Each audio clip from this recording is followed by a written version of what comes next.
નમસ્કાર, સવારના સમાચાર બુલેટિનમાં આપનું સ્વાગત છે। શરૂઆત કરીએ આજના મુખ્ય સમાચારથી। અનામતની માંગણી સાથે અમદાવાદમાં પાટીદાર સમાજનું આજે શક્તિ પ્રદર્શન। રથયાત્રાથી પણ વધુ અભૂતપૂર્વ સુરક્ષા વ્યવસ્થા। સભા સ્થળ જીએમડીસી મેદાનથી 5 કિલોમીટરની ત્રિજ્યામાં વાહન વ્યવહાર પર પ્રતિબંધ। પાટીદાર માટે અનામતની માંગણી બંધારણ અને અદાલતના વિવિધ ચુકાદા સાથે સુસંગત નહીં હોવાથી યુવાનોને ગેરસમજણ છોડવા મુખ્યમંત્રીએ કરી અપીલ। સરદાર સાહેબના નામનો મલાજો જાળવી ગુજરાતની વિકાસ યાત્રામાં જોડાવા અનુરોધ।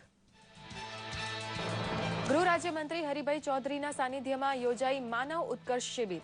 માનવીમાં સુષુપ્ત પડેલી અખૂટ શક્તિને સજીવન કરતી કળા હસ્તગત કરવા અપાયું આધ્યાત્મિક માર્ગદર્શન।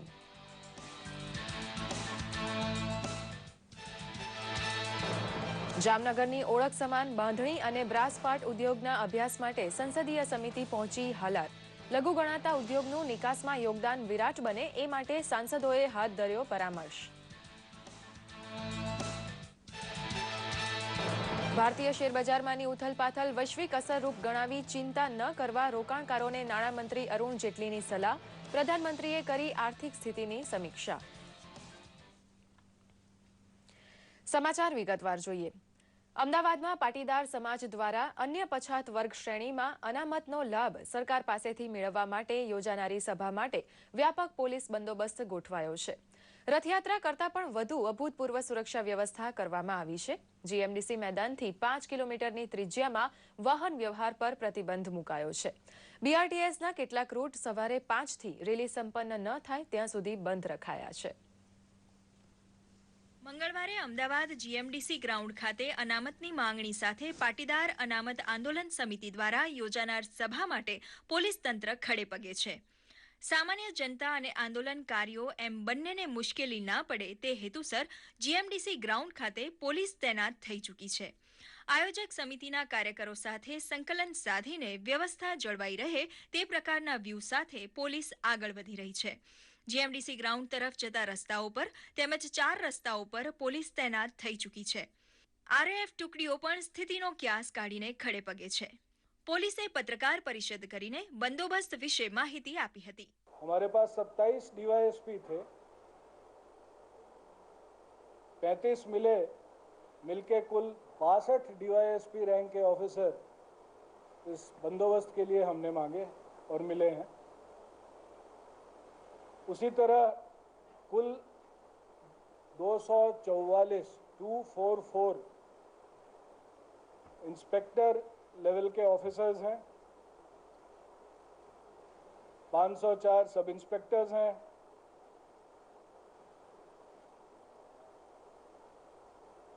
करीब 13,000 कुछ एसेंशियल ड्यूटीज़ हमारी होती है, पीएसओज और दूसरे ड्यूटीज़ है, नाइट में रहेंगे, उसको हटा के करीब 13,000 police force, police head constable, कुल 28 स्टेट रिजर्व पुलिस की कंपनियां, चेतक कमांडो के 2 यूनिट्स रफली 150 ये हमको दी गई हैं।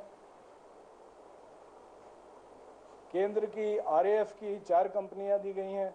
રેલીમાં ભાગ લેવા ઉત્તર ગુજરાત તરફથી આવતા વાહનો, સૌરાષ્ટ્ર તરફથી આવતા વાહનો, મધ્ય અને દક્ષિણ ગુજરાત તરફથી આવતા વાહનો, કચ્છ અને સુરેન્દ્રનગર તરફથી આવનારા વાહનો માટે શહેર નજીક જ પાર્કિંગની અલગ-અલગ વ્યવસ્થા કરવામાં આવી છે। हमारी तैयारियां इस लेवल के बंदोबस्त के लिए अभूतपूर्व है। रथ यात्रा की जिस तरह से हम तैयारी करते हैं उस स्केल से भी बढ़कर हमने काफ़ी एरियाज कवर किए हैं।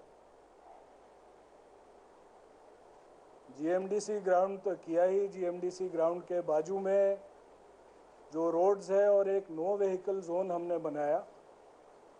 अगर ग्राउंड से पब्लिक स्पिल करे, जैसा कि ये कह रहे हैं कि बहुत अधिक संख्या में लोग ले आएंगे, अगर ये स्पिल किया तो उसकी भी हमने तैयारी की है। जो रोड्स पोर्शन है ब्लॉक किया हुआ है, उस पर क्राउड स्पिल कर सकता है और સવારે 5 વાગ્યાથી જ બીઆરટીએસ રૂટ તેમજ રિંગ રોડ સામાન્ય ટ્રાફિક માટે બંધ રહેતા શહેરીજનોને પોતાના ગંતવ્ય સ્થાન સુધી જવામાં મુશ્કેલીનો સામનો કરવો પડી શકે છે.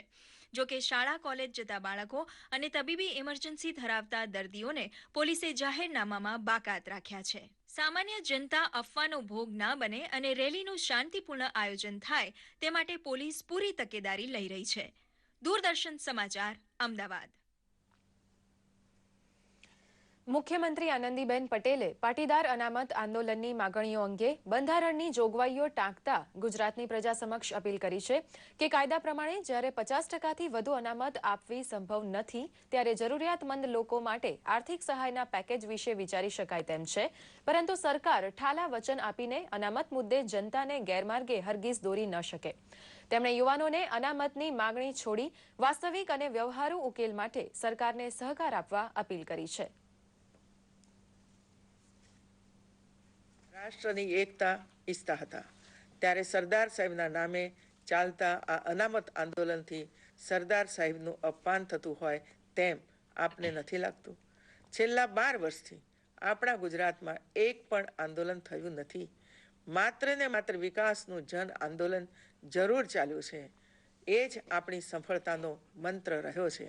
દરેક વર્ગ, સમાજ, સંસ્થાઓના વ્યક્તિ સમૂહના પ્રશ્નો હોય અને સમય સાથે નવા પ્રશ્નો આવે પણ ખરા, પરંતુ આંદોલન, રેલીઓથી તેનો ઉકેલ ન જ આવે.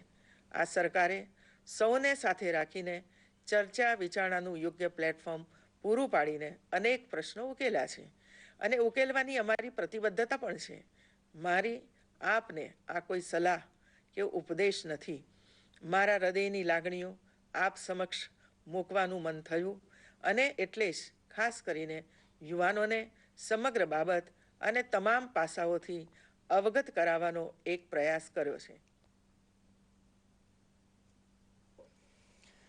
મુંબઈ શેરબજારના સેન્સેક્સમાં 1625 પોઈન્ટનો કડાકો બોલતા રોકાણકારોમાં હાહાકાર મચી ગયો છે. 7.5 વર્ષ બાદ કોઈ એક દિવસમાં આટલો મોટો ઘટાડો શેરબજારમાં નોંધાયો છે. ચીનનું અર્થતંત્ર તાકાત ગુમાવી રહ્યું હોવાના સમાચારને પગલે ચીન સહિત વિશ્વના અગ્રણી બજારોમાં કડાકો બોલતા ભારતના બજાર પણ ઘટ્યા છે. પરિણામે રોકાણકારોની 3 લાખ કરોડ જેટલી મૂડી ધોવાઈ ગઈ છે.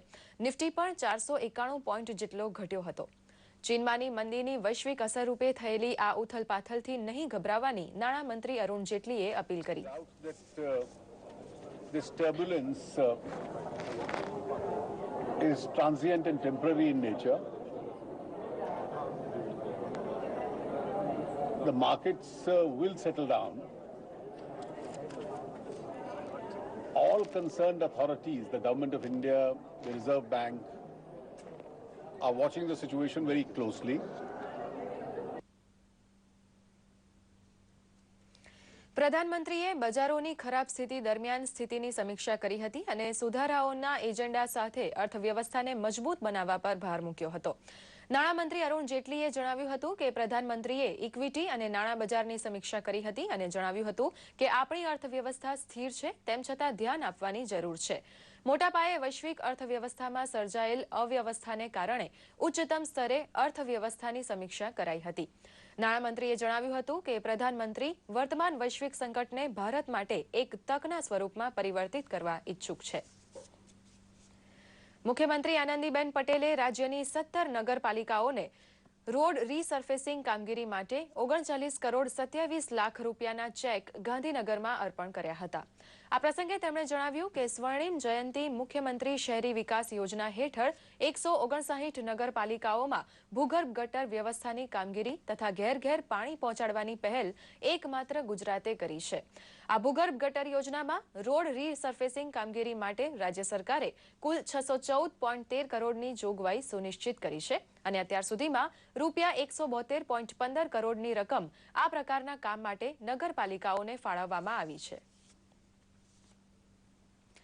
પાલનપુર ખાતે ગૃહ રાજ્યમંત્રી હરિભાઈ ચૌધરીના અધ્યક્ષસ્થાને ગાયત્રી શક્તિપીઠ દ્વારા માનવ ઉત્કર્ષની ગુરુચાવી બતાવતો કાર્યક્રમ યોજાઈ ગયો, જેમાં વક્તાઓ દ્વારા ધર્મશાસ્ત્રોના સંદર્ભ ટાંકીને માણસમાં પડેલી સુષુપ્ત શક્તિને ઢંઢોળી અધ્યાત્મના આશરે તેને પ્રબુદ્ધ બનવાનું માર્ગદર્શન આપવામાં આવ્યું હતું. આ પ્રસંગે ગૃહ રાજ્યમંત્રી હરિભાઈ ચૌધરીએ બહુસૂચક વાત કરી હતી કે સાધુ સંત જેવા ઉત્તમ માણસોનો સંગ કરવાથી સાચા વિચારોનું ભાથું મળે છે. હરિદ્વાર દેવ સંસ્કૃતિ વિદ્યાલયના ઉપકુલપતિ ડોક્ટર ચિન્મય પંડ્યાએ કહ્યું હતું કે માણસ માત્રમાં અખૂટ શક્તિનો ભંડાર પડેલો છે, જેને સજીવન કરવાની કોશિશ કરીને મનુષ્યમાં દેવ તત્વનો ઉદય થઈ શકે છે. જામનગરની ઓળખ સમાન બાંધણી તથા બ્રાસપાટ ઉદ્યોગની કામગીરીથી વાકેફ થવા માટે 22 સાંસદોની ટુકડી હાલાર પંથકના પ્રવાસે આવી છે, જેનું પ્રવાસ આયોજન સાંસદ પૂનમબેન માડમ સંભાળી રહ્યા છે. ઉદ્યોગ મંત્રાલયની સંસદીય સમિતિએ ચેરમેન કે.સી. ત્યાગીના વડપણ હેઠળ વિવિધ ઔદ્યોગિક એકમો તથા કારીગરો સાથે મુલાકાત કરી તેમના પ્રશ્નોને સમજવા કોશિશ કરી હતી. નિકાસ માટેની ક્ષમતા ધરાવતા લઘુ ઉદ્યોગોને ઓળખી કાઢી તેમને મદદ વડે નિકાસકાર બનાવવાની કોશિશ પણ સંસદીય સમિતિ કરશે. જામનગર ઉપરાંત દેવભૂમિ દ્વારકા જિલ્લાના વિવિધ સ્થળોની પણ સાંસદો મુલાકાત લેવાના છે. તો કોઈ એવા પ્રશ્નો હોય જે આ ઇન્ડસ્ટ્રીને ક્યાંય એટલે ગુડ પ્રેક્ટિસીસ સરકાર દ્વારા એવા કોઈ પોલિસી નિર્ણય થયા હોય જેનો બેનિફિટ આ ઇન્ડસ્ટ્રીને થયો હોય અથવા એવા પણ કોઈ નિર્ણયો હોય કે જેના લીધે તેના ઇન્ડસ્ટ્રી સફર કરતી હોય, તો આ બધા જ CSR એક્ટિવિટીઝ હોય, આવા પ્રશ્નો હોય, એનું એક રિવ્યૂ લેવા માટે સરકારની PSUs, બેંક્સ, આ બધાનું જ રિવ્યૂ લેવા માટે આજે ઇન્ડસ્ટ્રી કમિટી આપણા 2 જિલ્લાની વિઝિટ કરે છે. ઉપલેટા તથા ભાયાવદર નગરપાલિકાના પ્રમુખ તથા ઉપપ્રમુખના પદ માટે ગઈકાલે ચૂંટણી યોજાઈ હતી, જેમાં ભાજપનો વિજય થયો હતો. આ ચૂંટણીમાં ઉપલેટાના પ્રમુખ તરીકે રાણીબેન ચંદ્રવાડિયા તથા ઉપપ્રમુખ તરીકે રણુભા જાડેજા ચૂંટાયા હતા, જ્યારે ભાયાવદરમાં પ્રમુખ તરીકે અતુલભાઈ વાછાણી અને ઉપપ્રમુખ તરીકે જ્ઞાનબા ચુડાસમા વિજયી થયા હતા. બંને નગરપાલિકાના વિજેતાઓએ પ્રધાનમંત્રીના સ્વચ્છતા અભિયાનને આવકાર્યું હતું તથા ભ્રષ્ટાચાર મુક્ત શહેર બનાવવાનું આહવાન કર્યું હતું. બિનહરીફ ચૂંટાયેલ જાહેર કરેલ છે તે નરેન્દ્ર મોદીનું આજનું સપનું છે સ્વચ્છ ભારતનું, એ ઉપલેટાને સ્વચ્છ બનાવીને હું સાકાર બનીશ. અમુક ઉપપ્રમુખની ચૂંટણી હતી, એમાં ઉપપ્રમુખ તરીકે બિનહરીફ ચૂંટાયેલ જાય છે. કાર્યક્રમની જેને ઉપલેટા નગરપાલિકા, ઉપલેટા શહેર સમૃદ્ધ, સફાઈ સાફ બહુ ખાળજીપૂર્વક ધ્યાન દેવું, એમાં પૂરેપૂરો પ્રમુખની સહયોગથી હું ને પ્રમુખ બે થઈ પૂરેપૂરું ધ્યાન આપશું.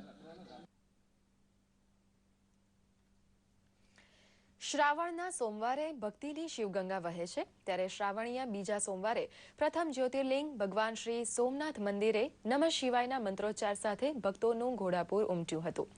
મંદિર પરિસરમાં રચાયેલું શિવજીનું રેતી શિલ્પ આસ્થા અને આકર્ષણનું કેન્દ્ર બન્યું છે.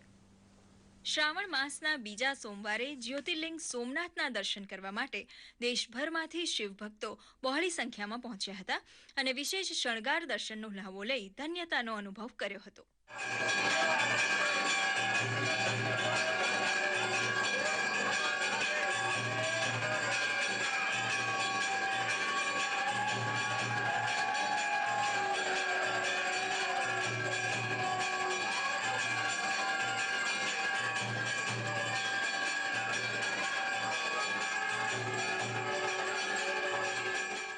સોમનાથ મંદિર પરિસરમાં પોરબંદરના શિવ ભક્તો દ્વારા શિવજીનું વિરાટ રેત શિલ્પ લોકોના આકર્ષણનું કેન્દ્ર બન્યું હતું. તો હું આજે ભોળાનાથનું સ્મરણ કરવા માટે આ વાંસળી વગાડી અને રીઝું છું. ખાતું, પોલીસ ખાતું દરેકે મને સાથ સહકાર આપ્યો છે, તો હું શિવ પાસે આ વાંસળી વગાડી અને મારી જાતનું ધન્ય માનું છું.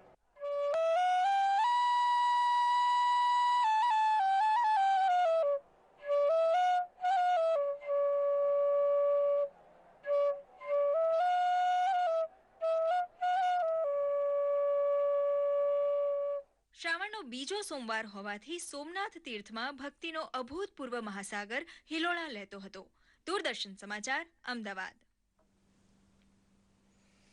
દર્શક મિત્રો, આ સાથે જ આ સમાચાર બુલેટિન અહીં સમાપ્ત કરીએ છીએ. નમસ્કાર.